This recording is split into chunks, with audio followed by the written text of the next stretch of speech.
생생하게 상생하며 YTN 라디오 생생경제. 안녕하세요. YTN 라디오 생생경제 김혜민입니다. 현지 시간으로 16일 미국 애틀랜타 일대에서 총격 사건이 발생해 8명이 사망했습니다. 이들 중 4명은 한국계 여성이었는데요. 용의자는 당시 아시아인을 다 죽이겠다고 말했습니다. 얼마 전에는 한국계 미국인 어르신이 묻지마 폭행을 당하기도 했고요. 코로나 유행 이후 미국에서 아시아계에 대한 혐오 범죄가 대폭 늘어났습니다. 영화 미나리의 한국계 미국인 스티븐 연은 5살의 가족과 함께 미국으로 건너갔습니다. 어느 한인들과 마찬가지로 그곳에서 많은 고생을 하며 살았고 배우가 된 이후에도 마찬가지였습니다. 그리고 그 시간들을 지나 그는 동아시아계 미국인 최초로 제93회 아카데미 시상식 나무주연상 후보가 됐죠. 여전히 아시아계의 작품과 배우 그리고 감독의 차별이 존재하는 영화계 시상식에 대한 지적이 있는데요. 영화계에서도 잘못된 제도와 규정에 맞서 싸우는 일이 진행되고 있으며 나도 여기에 참여하게 되어 기쁘다라고 각오를 스티븐 연이 밝힌 바 있습니다.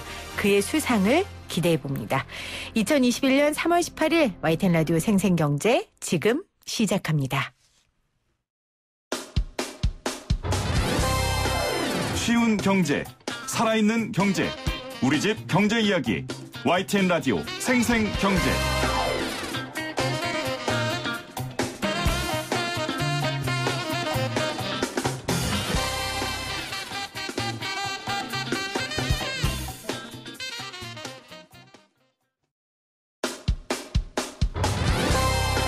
쉬운 경제, 살아있는 경제, 우리 집 경제 이야기, YTN 라디오 생생경제. 오늘 가장 뜨거운 경제 뉴스를 제일 생생하게 전해드리는 시간입니다. 펀드와 변액보험에만 적용됐던 6대 판매 규제가 모든 금융상품에 확대 적용됩니다. 9년 만에 국회를 통과한 금융소비자법이 25일부터 시행되는데요. 오랜 시간 이 법 촉구를 주장한 분입니다. 금융정의연대 김대기 대표 나오셨어요. 대표님 어서 오세요. 예, 반갑습니다. 오늘은 좀 목소리가 밝으시네요. 예.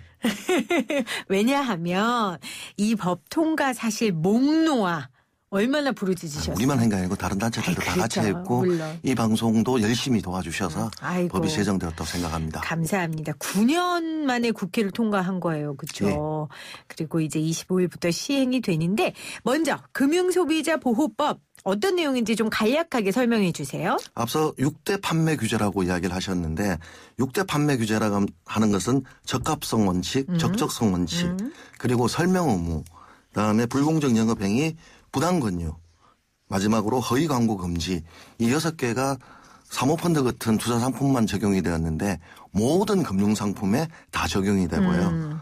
그다음에 신설된 소비자 권리로 청약철회권, 청약철회 좀 어디서 판매했는지 기억나시죠? 용은지 네. 보험회사. 네. 예, 보험회사만 있던 게 전 상품에 다 적용이 되는 것들이고요. 네. 제일 중요한 위법 계약 해지권이 있습니다. 6대 판매 원칙이라고 했는데 여기서 광고, 부당 광고, 그러니까 허위 광고, 과장 광고를 뺀 나머지 불완전 판매를 했을 경우 저는 용어가 불완전 판매가 마음에 안 드는데 어쨌든 이 위법 판매 행위를 했을 경우 5년 이내에 소비자가 입증을 했을 경우 해지가 가능하게끔 만들어 준 거였기 때문에 상당한 의의가 있습니다. 네. 다음 이제 사후 규제 규정들이 있고요. 그다음에 저희들이 이제 요구했던 아쉬운 게 집단소송제와 징벌적 손해배상제를 요구했는데 네. 이거는 법 과정에서 빠지고 대신 징벌적 과징금이 도입되었습니다. 그다음에 사후 규제에서 설명 의무 위반에 대해서 입증 손해배상 소송을 했을 때라든가 입증을 할 때 원래는 소비자가 입증을 하게 되어 있는데 이제 금융회사가 입증하게끔 그렇군요. 됐기 때문에 정말 진일보했네요. 좀 진일보했는데 아쉬운 점은 저희들이 계속 요구했던 적합성과 적적성 원칙 이게 뭐냐면 투자자 성향이라고 생각을 하시면 돼요. 고객들이 이 상품에 가입한지 적합한지 근데 이게 대해서는 입증의 책임이 여전히 소비자한테 있는 게 있다. 아쉽습니다. 자, 지금 여러 가지 것들을 얘기해 주셨어요. 그러니까 위험성이 높은 상품에만 예전에는 6개 판매 규제가 적용됐었는데 이제는 예. 모든 금융상품이 예. 적용된다는 거. 그리고 위법 판매 행위 시에는 5년 이내에 소비자가 입증을 하면 철회가 가능하다는 것도 있고요. 뭐 여러 가지 살펴주셨는데 제가 뒤에 좀 자세히 다루도록 할게요. 근데 한 가지만 모든 금융상품이라고 했는데 네. 여기서 빠지는 금융회사가 있습니다. 아직은. 어떤 거예요? 신협, 신협. 새마을금고 등등은 좀 아직은 빠지고 있고 금융위원회는 논의해서 확대해서 같이 적용받도록 하겠다 하고 있습니다. 알겠습니다. 자, 이 법이 적용되면 어떻게 변하는지 좀 구체적으로 알아보죠. 우리가 사실은 라임 옵티머스 사태 겪으면서 대표님도 참 마음 아픈 사례 많이 소개해 주셨잖아요. 예. 정말 경제적 파탄을 겪고 심지어 인생 전체가 망가진 분들도 계셨고 그러면 이제 제대로 설명도 안 해주고 들었던 금융상품은 불법적으로 판매됐다고 보고 계약 해지를 요구할 수 있게 된 거죠. 예. 그렇기 때문에 이 효과는 어떤 효과가 있냐면 네. 이제 금융회사가 우리가 사모펀드 사태에서 느꼈던 점들은 원금이 보장 안 되고 심지어 100% 원금이 손실날 수 있는 상품을 안전한 상품처럼 팔았지 않습니까?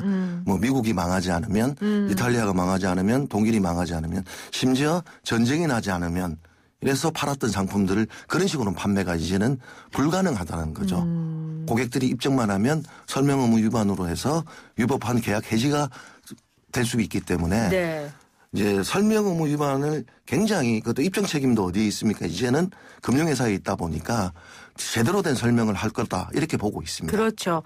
이제는 뭐 예전처럼 그렇게 뭉뚱그려서 아유 안 망해요. 이 나라 망하겠어요. 이런 식으로 판매하면 안 된다는 거죠. 그렇죠. 자, 그러면 상품의 유형과 상관없이 계약 해지를 요구할 수 있는 예. 거예요? 어떤 거든 가능하고요. 어떤 것든 가능한데 다만 이 6대 판매 규칙에서 허위 광고, 과장 광고를 뺀 상품에 대해서 위법성을 입증했을 때 요구를 할 수 있고 5년 이내입니다. 5년. 다만 그럼 그동안에 들었던 경비, 그러니까. 이제 판매 수수료라든가 대출이자 네. 이걸 돌려받을 수 있느냐 이건 아닙니다. 아, 그거는 예. 아니고요. 그러면 지금 이 법 시행 이전에 만들어진 광고물들은 어떻게 돼요? 그거는 그대로 되는데 이제 그 광고물들이 위법 해지권에 해당되지 않죠. 광고물은. 다만 이제 우리가 지난번에 IMF 때 사모펀드 할 때 설명드렸듯이 뭐 안전한 상품이다. 선착순 마감 이런 광고들은 이제는 많이 줄어들 거라고 그렇죠. 예상하고 있습니다. 선착순 마감하면 또 막 가슴이 막 두근두근 뛰면서 홈쇼핑처럼 구매하는 거죠. 이거 안 사면 막 큰일 날 것 같고 예. 이랬는데 이제는 그런 광고 자체가 좀 줄어들 것이다. 왜냐하면 본인들의 책임이 커졌으니까. 그러니까 라임 사태에서 우려낸 같은 경우는 예약 물량이 많다라고 보니까 부실을 인지하고도 그 상품들을 다 판매했던 게 계약자들이 금융소비자들이 이거 뭐 선착순 마감하니까 49명이니까 금방 마감이 될 거 그렇죠, 아닙니까? 그렇죠. 그러니까 대기자 명단에 올리고 이랬던데 이런 광고 문자들이 많이 줄어들 것으로 예상하고 있습니다. 자, 문제가 됐었던 폐쇄형 사모펀드에 대해서도 금융위가 이 위법 계약 해지권을 행사할 수 있다고 밝혔는데 이 부분이 사실 상당히 주목할 부분이라고요. 예. 그러니까 우리가 사모펀드를 판매했을 때 유효 계약 해지권 입증을 했을 때 예를 들어서 DLF나 라임처럼 나는 부실을 알고 있었는데 나는 안전한 상품에 가입했는데 뭐 부당 권유라든가 설명 의무 위반을 입증했을 때 계약 해지권을 요청할 수가 있죠. 그러면 이제 분쟁 조정까지 갈 이유도 없는 거죠. 그렇죠. 이제 그랬을 경우에 이 상품은 누가 인수를 하느냐. 왜냐하면 48명은 정상적으로 상품을 팔았을 경우가 있지 않습니까? 그랬을 경우에는 판매사가 이 폐쇄형 상품에 위법 계약 해지권 행사한 상품 금액을 인수하게끔 되어 있습니다. 아, 그렇군요. 그래서 그 청산하는 게 아니라. 그건 진짜 조심하겠네요. 예. 근데 이제 계속해서 말씀하셨던 게 소비자가 입증하면 이게 제 가슴에 자꾸 걸려요. 예, 예. 근데 이게 소비자가 입장에서 이 근거를 어떻게 수집하고 증명하고 판단할 수 있을지 이게 좀 걱정인데요. 그래서 이제 판매사들이 상품을 권유할 때 물론 저는 제가 보기에는 이제 지금도 정권사들 같은 경우에는 녹취를 하고 있습니다. 아, 네. 네, 그걸 가지고 자신들이 입증을 하고 있는데 아마도 제가 보기에는 상품에 대한 입증 책임이 손해배상의 입증 책임이 설명 의무 위반 같은 경우에는 금융 판매사에 있기 때문에 금융회사들이 녹취를 할 것으로 예상이 되고 있고요. 이에 따라서 우리 금융 소비자들도 중요한 상품을 가입할 때 신중한 결정을 할 때는 네. 같이 녹취를 하는 게 어떻겠냐 이렇게 생각이 듭니다. 권유해 드리겠습니다. 그 고유형 고효율 상품에 보통 좀 이런 일들이 많이 일어나잖아요. 그러니까 이제 일각에서는 이런 우려를 하는 거예요. 만약에 소비자가 판매 과정에서 문제가 생겼을 때 이거 이의를 제기하지 않고 펀드가 잘 안 나가고 있는 것 같아요. 막 수익률이 떨어져요. 그럼 그때 이제 문제 제기를 하는 거죠. 니네 이거 이렇게 위험한 거 나한테 이렇게 팔았잖아. 이런 경우 있을 수 있잖아요. 자, 그게 이제 적합성 원칙, 저당권유. 네. 그러니까 적합성 원칙은 투자자 성향을 조작하는 거라고 말씀드렸지 않습니까? 5등급 상품을 1등급을 가입을 했다는 사람들이 그 인지를 하게 되면 그 인지 시점이 언제겠냐는 거죠. 본인이 손실이 났을 때 인지를 할 가능성이 매우 높은 게 우리가 사모펀드 사태에서 그렇죠. 경험을 했거든요. 네. 이제 그러다 보니까 저는 과장된 우려다 이렇게 보고 있는 게 설명 의무 위반은 저는 좀 많이 줄을 것으로 예상을 하고 있고요. 네. 부당 권유는 당연히 하지 않을 것으로 예측이 되고 있는데 왜냐하면 사모펀드 사태에서도 부당 권유는 숫자가 많이 줄었거든요. 대부분이 설명 의무 위반이라든가 적합성 원칙의 위반이었습니다. 네. 그러니까 적합성 원칙의 위반은 내가 투자자 성향을 조작했느냐 안 했느냐를 이제 판매사로부터 입증만 하면 되는데 그 이슈가 나오는 것들은 손실이 났을 때 보통 내 상품이 가입할 수 있는지 그렇겠죠. 없는지 따지는 네. 것들이고 설명 의무 위반은 많이 줄을 것으로 예측이 되기 때문에 나중에 원금 손실이 났을 때 와서 뭐 1년 지나서 2년 지나서 심지어 뭐 3년 지나서 와서 할 것이다. 그건 기우다. 이렇게 말씀드리는 게 사모펀드 상품이 판매했던 기간들을 보통 보면 1년 길어도 1년 6개월이기 때문에 5년까지 갈 이유는 없다. 이유가 없다. 이렇게 보고 있습니다. 그러니까 그 기후보다 훨씬 긍정적인 효과가 많이 올 수 있는 법안이다. 나올 수 있는 법안이다.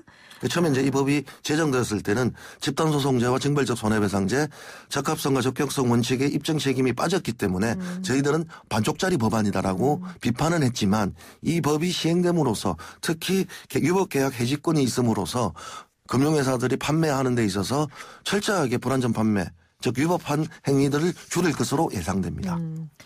적합성 원칙도 더 엄격하게 적용될 것이고 그런데 이런 경우는 어떻게 해요? 만약에 소비자가 그냥 어떤 상품을 딱 콕 집어서 굉장히 위험한 상품인 거 알아요. 저 알아요. 근데 그냥 저 살래요. 이거 하게 해주세요. 이런 경우는요? 지금 가입 못하게 돼 있는데 네. 그 원칙적으로 네. 그다음에 본인이 위험 경로를 알고도 가입을 했을 경우에는 계약 해지권이 적용 대상이 아니지 않습니까? 그렇죠. 여기서 제외된다라고 그럴 볼 수가 때는 있죠. 제외되고요. 알겠습니다. 자, 끝으로 우리 방송 듣는 청취자분들께 금융상품 권유받으면 무엇을 꼭 주의해야 되는지 이 바뀐 법안에 의거해서 우리 대표님께서 조금 정리해 주세요. 예, 계약 체결 이후에는 금소법에 따라 최대 7일까지 특별한 사유 없이 계약을 철회할 수 있습니다. 네. 그리고 만 65세 이상 소비자는 파생상품, 사모펀드 등 고난도 금융상품을 권유받으면 청약 후 최대 9일까지 청약 철회권을 행사할 수 있는데요. 해당 소비자는 계약이 체결되기 전에는 자본시장법에 따라 청약일 다음 날로부터 최대 2일까지 청약 여부를 확정할 수 있는 숙려기간이 있습니다. 이 2일의 숙려기간은 자본시장법에 따라서 있기 때문에 네.